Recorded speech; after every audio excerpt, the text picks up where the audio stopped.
जरा सोचो, एक दिन अचानक तुम एक सफेद कमरे में उठो और अपनी बीती जिंदगी का तुम्हें कुछ भी याद ना हो। कुछ ऐसा ही होता है हमारी आज की कहानी में। कहानी की शुरुआत होती है केट नाम की एक लड़की से, जो अचानक एक कमरे में चिल्लाते हुए उठी। वो सिर्फ अंडरगारमेंट्स में थी और उसकी उंगली पर अंगूठी का निशान था। उसे कुछ भी याद नहीं था कि वो कौन है और यहाँ कैसे आई। ये कमरा एकदम सफेद था और वहाँ सिर्फ एक गद्दा मौजूद था। कोई खिड़की नहीं थी और दरवाजा भी बंद था, इसलिए वो दरवाजा पीटकर मदद मांगने लगी। अचानक बाहर से किसी वहशी जानवर के गुर्राने की आवाजें आने लगी, जिससे वो काफी डर गई। जब आवाज रुकी तो लाइट अपने आप बंद हो गई। जैसे ही लाइट आई तो दरवाजा खुला। धीरे धीरे केट बाहर निकली और उसने पास के कमरे में झांका, जहां उसे एक आदमी दिखा। वो नहीं जानता था कि दरवाजा खुला है, इसलिए उसने केट से दरवाजा खोलने को कहा। जैसे ही उसने दरवाजा खोला तो वो आदमी फट से बाहर निकल आया। उसका नाम जैक था। उन दोनों को ही अपने बारे में कुछ भी याद नहीं था।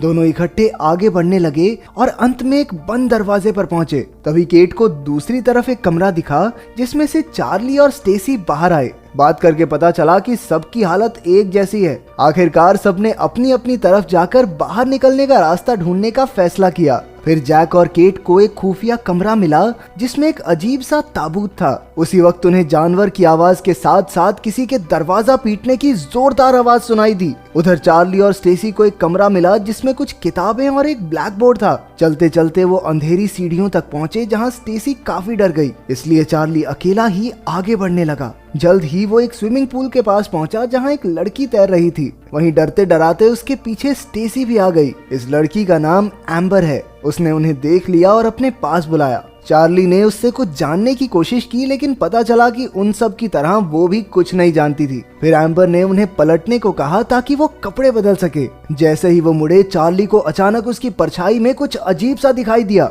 चार्ली उसी वक्त पीछे पलटा, लेकिन अब वहाँ ऐसा कुछ भी नहीं था। फिर उन्होंने एम्बर से पूछा कि उसे डर क्यों नहीं लग रहा। एम्बर ने बड़े आराम से कहा कि वो जानती है उन सब के साथ क्या होने वाला है। दरअसल हम सब मरने वाले हैं। ये सुनकर चार्ली और स्टेसी के होश उड़ गए। उधर केट और जैक को एक लैब में मशीन के पास एक बेहोश पड़ा आदमी मिला। केट को लगा कि इस आदमी का दिमाग बंद हो चुका है, और फिर मशीन को देखकर उसे पता चला कि उसे अब तक 8 बार इस्तेमाल किया गया था। केट को लग रहा था कि वो मशीन के बारे में कुछ तो जानती है, लेकिन कैसे ये नहीं पता। इसके बाद उन्होंने लैब में पड़े लैब कोट्स पहने और छानबीन करने लगे। केट को कबर्ड के ऊपर एक ट्रे दिखाई दी, और जैसे ही जैक उसे उतारने लगा वो नीचे गिर गई और जोरदार शोर हुआ। इससे दोनों डर गए और कुछ ही पलों में डेव नाम का एक हट्टा कट्टा आदमी वहां आया। उसने आते ही जैक को मारना शुरू कर दिया, और जब केट ने बीच में आने की कोशिश की तो डेव ने उसे भी पीटा। बराबरी चाहिए ना तुम्हें, ले बराबरी। असल में डेव की भी सारी यादें मिटा दी गई थी,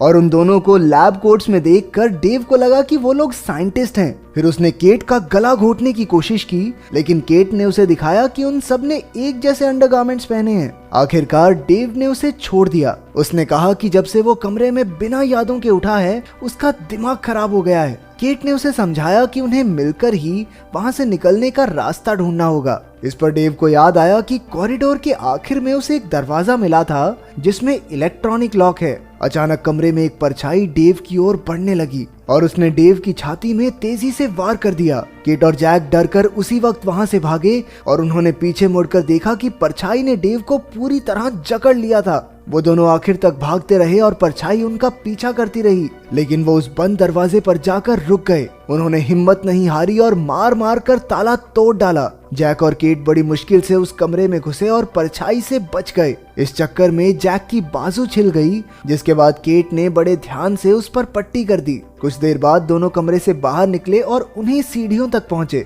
फिर वो स्विमिंग पूल पर गए, जहां उन्हें कुछ पैरों के निशान मिले। उनका पीछा करके वो लॉकर रूम में पहुंचे, जहां एक गीला तौलिया पड़ा था। उसी वक्त एम्बर ने पीछे से आकर उनकी हालत पतली कर दी। फिर केट और जैक ने परछाई के हमले के बारे में सबको बताया। उन्होंने कहा कि मरने से पहले डेव ने बाहर निकलने के लिए एक बंद दरवाजा ढूंढ लिया था। इसके बाद सब उस दरवाजे को ढूंढने निकल पड़े। वो एक दरवाजे पर पहुंचे जहां एक फाइल लटकी थी। इसके अलावा वहां चाबियों का एक गुच्छा भी था। फिर जैक के मना करने के बावजूद केट ने दरवाजा खोल दिया। वहां उन्हें स्टीव नाम का एक आदमी जेल में जंजीरों से बंधा हुआ मिला। उसकी भी याददाश्त जा चुकी थी, इसलिए केट ने उसे आजाद कर दिया। स्टीव ने सामने के दरवाजे की ओर इशारा करते हुए कहा कि उन्हें उसके पीछे खड़ी लड़की से सावधान रहना होगा। इसी बीच एम्बर चुपके से सबसे नजरें बचाकर निकल गई। उस दरवाजे के पीछे मेलिसा नाम की एक लड़की थी जिसे जंजीरों से जकड़ा गया था और उसके मुंह पर पट्टी भी बंधी थी। सबके रोकने के बावजूद केट दरवाजा खोलकर अंदर गई।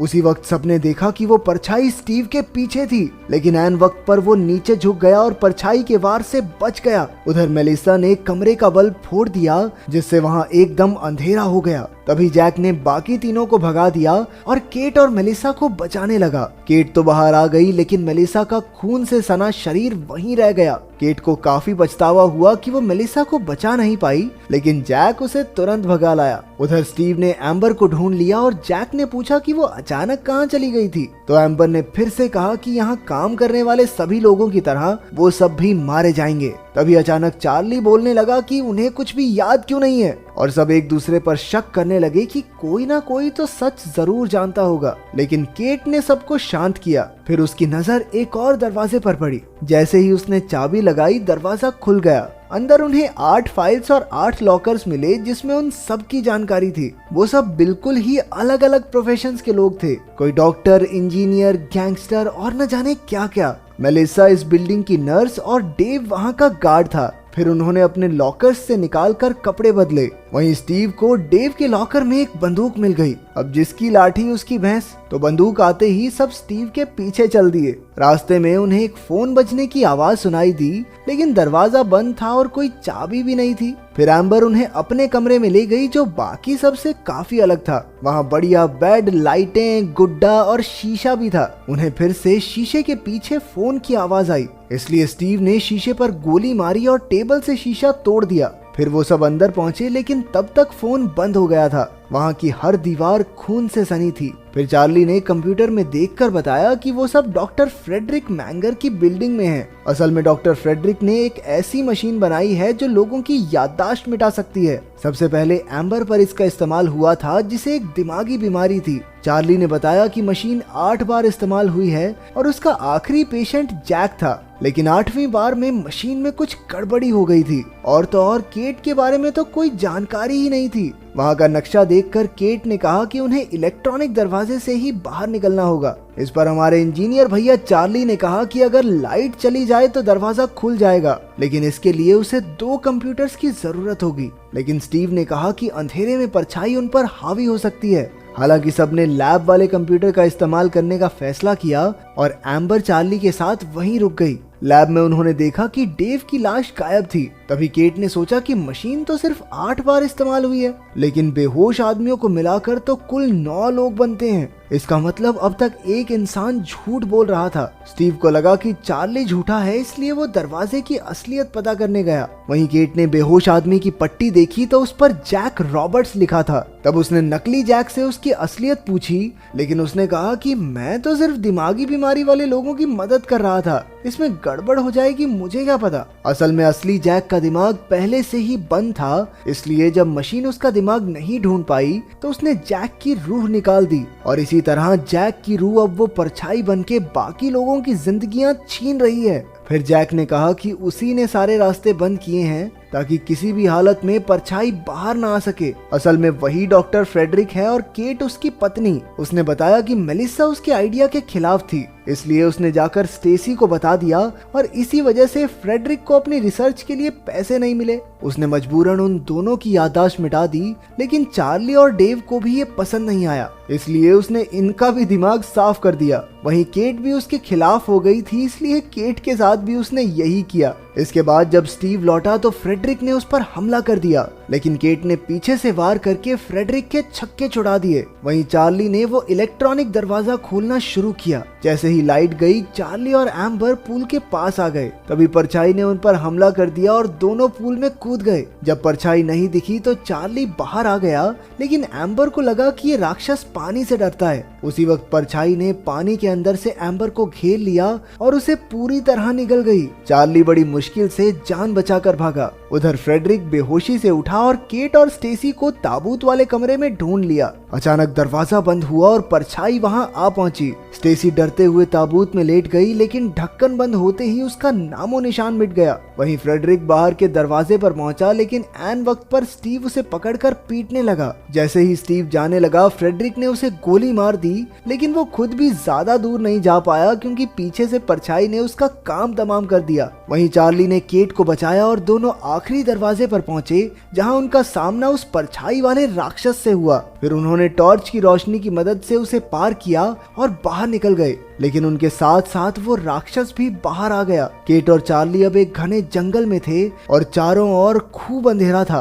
अंधेरे में वो परछाई और शक्तिशाली हो जाती थी। उससे बचने के लिए चार्ली और केट बिना रुके भागते रहे, लेकिन रास्ते में चार्ली अटक कर गिर गया। अब उनके पीछे मौत खड़ी है, लेकिन अचानक सूरज की पहली किरण पड़ी और उन्होंने देखा कि राक्षस भाग निकला। आखिरकार तेज धूप की वजह से वो फटकर खत्म हो गया। कुछ देर बाद जब केट की आंख खुली तो चार्ली ने उसे बताया कि वो राक्षस तो कब का चला गया। दोनों के चेहरे पर मुस्कान थी। फिर चार्ली ने उसे उठाया और दोनों जंगल से बाहर चले